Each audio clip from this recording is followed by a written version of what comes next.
Story time muna tayo para sa progress ng blood sugar ko. Last month, sa kalagitnaan ng March, ang FBS ko ay naglalaro sa 120 hanggang 130.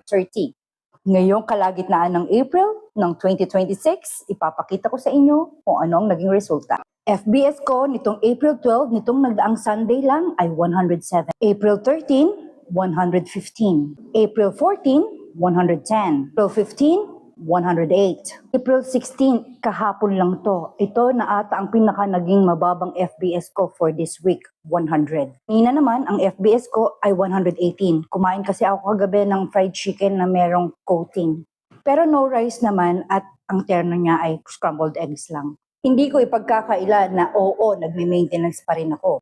Pero alam nyo naman, bilang isang diabetic, na kapag nawala ang epekto ng maintenance natin, pagdating ng FBS mo kinabukasan, laging mataas ang FBS natin. Ang maintenance kasi ng binibigay ng doktor ay nagpapababa ng blood sugar.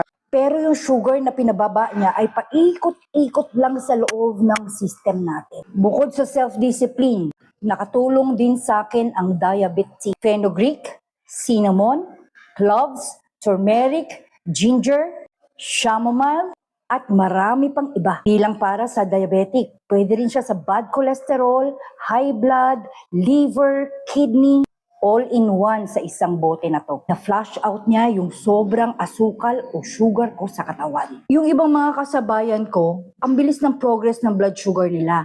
Isang buwan lang, okay na yung FBS nila, meron ng 98, 97, strict no rice sila kasi. Strict low carbs. Hindi nagbe-bread, hindi nagra-rice. Ako, nakita nyo naman sa video ko, di ba? Kahit papano kumakain pa rin ako ng rice at hindi ko tinanggal ang rice. Kaya medyo bumagal ang progress ng diabetes.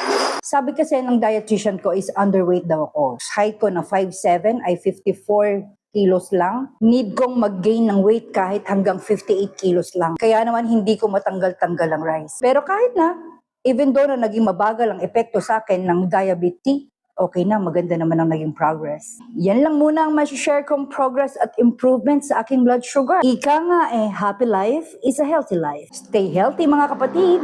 Bye!